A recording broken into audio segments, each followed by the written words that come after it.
L'invitation est lancée pour ce soir, jeudi, le 20 octobre, ou encore demain, vendredi, le 21 ou samedi, le 22 octobre. C'est à l'hôtel Relais-Gouverneur. C'est la deuxième édition du Salon du travailleur autonome du Haut-Richelieu. 3 invités pour en parler. D'abord, Luc Veillette, qui est le président de l'organisme qui gère tout ça, donc le regroupement des travailleurs autonomes. Bonsoir à vous. Bonsoir, Éric. Et 2 de vos directeurs qui siègent sur le comité du Salon. D'abord, M. Daniel Le Bourbeau. Bonsoir à vous. Bonsoir. De même que Mme Anna Fortin. Bonsoir et bienvenue. Bonsoir.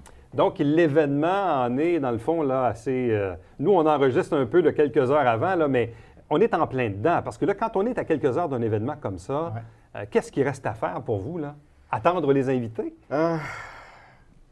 Vive les surprises. Oui, c'est ça. Non, c'est pas mal, tout est réglé, tout est peaufiné, surtout c'est la deuxième année. Mais oui, attendre les gens et être prêt aux impondérables. Bon. Pour les gens qui vont se présenter jeudi, vendredi ou samedi, qu'est-ce qui va être différent de l'année dernière? Première des choses, le salon est plus grand. Et il y a 45 exposants. Il y a 15 conférenciers. Et les conférences vont se faire dans la salle Montgomery, c'est-à-dire de l'autre côté du hall d'entrée. La raison, c'est justement pour nous donner de la place pour mettre plus d'exposants. Alors, on a plus de gens qui sont prêts à nous faire connaître leur passion, leurs produits et services. Et on a beaucoup insisté à savoir que le salon s'adresse à tout le monde. L'année passée, ce qu'on a eu comme commentaire, c'est que, personnellement, des gens me disaient, mais dis-le, je pensais que c'était le salon pour les travailleurs autonomes. Oui, c'est ça. Non, c'est... Quand je regarde la liste des exposants, mais on va aller aussi d'un côté de dire qu'on a des gens qui, comme Lélie Siva, qui fait les livres pour enfants. Alors, on a tous des enfants, des petits-enfants. Les enfants deviennent le super-héros dans le livre. On va avoir, comme je parlais avec quelqu'un aujourd'hui, des adjoints administratifs virtuels. On a des gens qui font des sites web. On a les croisières qui sont là, des chocolateries. On a un ingénieur civil. Puis, il y en a pour tout. Alors, l'idée, c'est que de faire connaître nos travailleurs autonomes, nos voisins. Parce qu'aujourd'hui, comme je disais l'autre jour, tout vit sur Google, tout va vite. J'ai besoin de quelqu'un, j'ai besoin d'un coach. Coach, il y en a un à Granby. C'est assez proche. J'ai besoin de quelqu'un qui va m'aider à monter une page web. Il y en a un à Brassard, il y en a un à La Prairie. C'est assez proche. Pourtant, on a 2 personnes ici. C'est leur gagne-pain. Puis c'est des professionnels. C'est des gens avec qui on peut faire confiance. Et c'est ça qui est le salon. Et c'est pour ça que le message que vous lancez aujourd'hui, c'est que le salon est ouvert au public Grand et public. que le public y trouve son compte parce que le public va trouver des idées. Et le jour où on aura besoin d'un service en particulier, on se rappellera qu'on a vu monsieur un tel ou madame une telle au kiosque à l'hôtel. Exactement. Exactement. Bon. M. Bourbeau, vous vous êtes ajouté en cours de route à l'organisation. C'est ça. Donc, qu'est-ce que vous faites au juste? Moi, je suis graphiste. Je fais du site web, puis de l'infographie, tout ce qui gravite autour de ça, du multimédia, du montage vidéo aussi. Alors, j'ai pu offrir mes services pour pouvoir donner un coup de pouce à l'organisation du salon pour pouvoir promouvoir l'événement. Est-ce que vous êtes impliqué dans le regroupement depuis un certain temps ou est-ce que c'est nouveau pour vous? Ça fait 1 an. Ça fait 1 an Oui. que vous avez joint le regroupement des travailleurs autonomes. Exactement. Quelle était l'importance pour vous d'être associé à cet organisme-là et aussi de participer à l'organisation du salon? C'est quoi le bénéfice pour vous? Bien, moi, c'est sûr que, écoutez, moi, je suis travailleur autonome moi-même en partant. C'est sûr que c'est de pouvoir justement donner un plus aux autres travailleurs autonomes qui sont comme moi, puis de pouvoir aussi me faire connaître à travers ça. Là, puis je pense que l'occasion était là pour pouvoir faire bénéficier un peu tout le monde, je pense, là-dedans. Moi, j'aime ça quand c'est... Quand on est capable tu sais, c'est bon pour toi puis c'est bon pour moi, puis je trouve ça intéressant de travailler dans cette façon-là. Bon, dans votre cas, à vous, Mme Fortin, vous œuvrez dans quel domaine? Je suis coach professionnel, enseignante PNL. Bon. Ça fait quelques années que vous faites ça? Oui, j'ai commencé ça en 2005. Oui, j'ai un bureau privé. sur le boulevard Séminaire. Puis je pratique aussi à Montréal. Bon. Donc, vous êtes donc une travailleuse autonome Oui. depuis quelques années maintenant. Oui. Et vous faites partie du regroupement depuis un certain temps aussi? Oui, je dois faire 3-4 ans certains. Je fais partie aussi du conseil d'administration, du CA, du regroupement. Et puis, moi, j'ai tombé en amour avec ce regroupement-là. Et puis, je trouve que moi, quand je vais là, je vais chercher de l'énergie. Et c'est le partage d'énergie, c'est le partage des renseignements, c'est des liens. Quand on est travail autonome, on travaille seul chez nous. Moi, j'étais habituée à travailler dans un centre de réadaptation. Je travaillais toujours en réunion, en équipe. Et je me retrouve avec une équipe, avec le regroupement.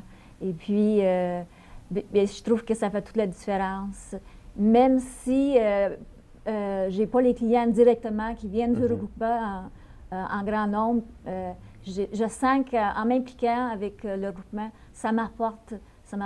Donc, vous avez vraiment brisé l'isolement en participant aux activités du regroupement. Là. Pour vous, ça a été bénéfique là-dessus. Moi, j'irais plus. Je suis allée chercher des liens plutôt que briser l'isolement. Je ne me sentais pas isolée. Je suis plus allée vers... Ça a développé, là. Oui. Ouais. Moi, je suis allée plus vers un réseau d'amis. C'est sûr qu'on ne se côtoie pas tous les jours, mais je sens qu'ils sont toujours là. Puis si j'ai besoin d'une aide, soit que je vais demander à un ou à l'autre. Puis je suis contente aussi quand on me demande aussi. Aviez-vous participé l'année dernière au salon? Oui. Bon.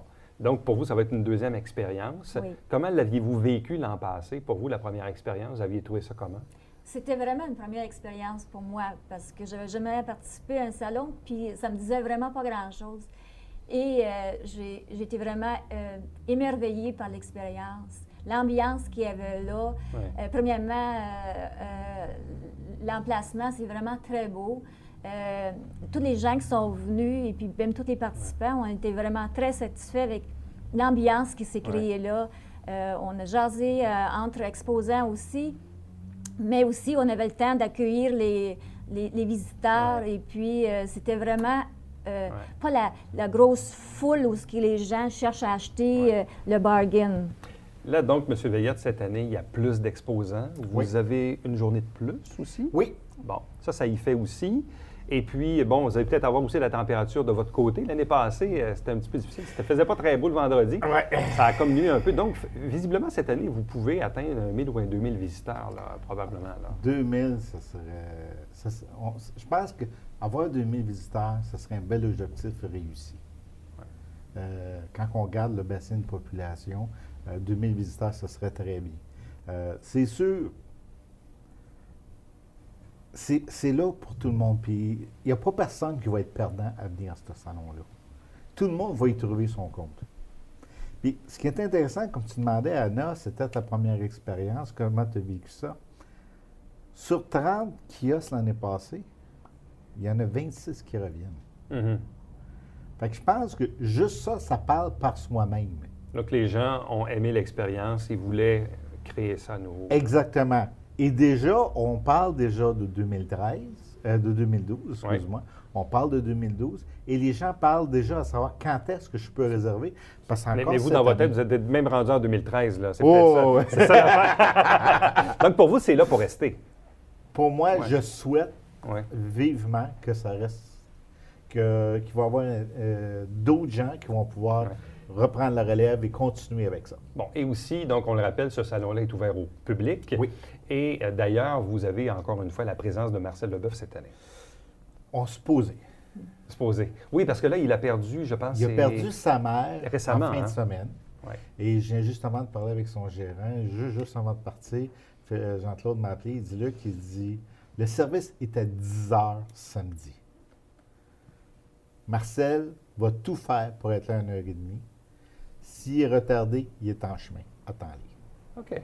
Okay? Et il a décidé de respecter son engagement. Il respecte son engagement. Marcel, c'est un travailleur autonome. Il y a beaucoup, je lève mon chapeau, je le respecte beaucoup. Et beaucoup de gens le respectent parce que c'est une personne de parole. Si tu te souviens, l'année passée, il est arrivé une bad luck la semaine d'avant aussi. Il était tombé sur le bord de sa piscine, il avait de la misère à marcher. Oui, c'est vrai. Il a cancellé plusieurs engagements, mais il est venu chez nous pareil. Oui. Alors, oui, c'est... Et là, donc, lui, il est prévu samedi après-midi. Samedi après-midi à 1h30, comme l'année passée, c'est Marcel qui ferme le salon. Alors, Marcel va faire sa conférence. Est-ce que tout le monde peut y aller? C'est ouvert à tout le monde. Oui. Alors, on a les billets. Ça coûte 2 $ pour entrer par personne. Si vous avez votre billet, c'est un laissez-passer gratuit. Pendant le salon, à tous les heures, on va faire tirer 3 paires de billets pour être assis. OK? On va avoir 80 chaises. Alors, les gens qui vont venir, qui vont assister, alors qu'ils viennent jeudi, qui viennent vendredi, qui viennent samedi, les chaises, ça va être pour ceux qui ont gagné. Les autres, ils vont être debout. Mais c'est ouvert à tout le monde est présent. Et quand on sait qu'aller voir Marcel, ça coûte 45, 50, 65 $. Là, les gens ont l'opportunité de visiter le salon et de voir Marcel Leboeuf. Exactement. M. Bourbeau, est-ce que vous êtes fébrile à l'idée de rencontrer le public là, avec votre kiosque? Ah, moi, j'ai pas de kiosque. Moi, j'expose pas. Vous exposez pas? Non, je n'expose pas. Moi, je vais voir à ce que les conférenciers manquent de rien. Fait que je vais m'occuper là, qu'ils se sacrifient pour la cause. Exactement. Un deuxième. Mais, je trouve ça... Vous n'avez pas de kiosque non plus? Pas le temps. Pas le temps, c'est ça. OK, je comprends l'astuce. On a besoin des bénévoles. C'est ça. Une façon de m'impliquer puis que je trouve intéressant parce que le contact que j'ai avec les exposants et conférenciers, je trouve ça super. Bien, donc, l'invitation est lancée, M. Veillette? Oui. Oui, alors Daniel va s'occuper de l'animation des conférences et moi, je m'occupe de l'animation du salon. Alors, on va être là tout le long du salon. C'est une des raisons pour laquelle on n'a pas de kiosque. Ça en prend. Ça en prend quelqu'un. Alors, on vous y attend tous. Donc, l'invitation est lancée à l'hôtel Relais-Gouverneur jusqu'à samedi, donc, cette deuxième édition du Salon du travailleur autonome du Richelieu, ouvert au public, présence de Marcel Leboeuf samedi après-midi. Merci à vous trois. Bonne chance. Merci. Restez avec nous au retour, c'est le Babillard quotidien.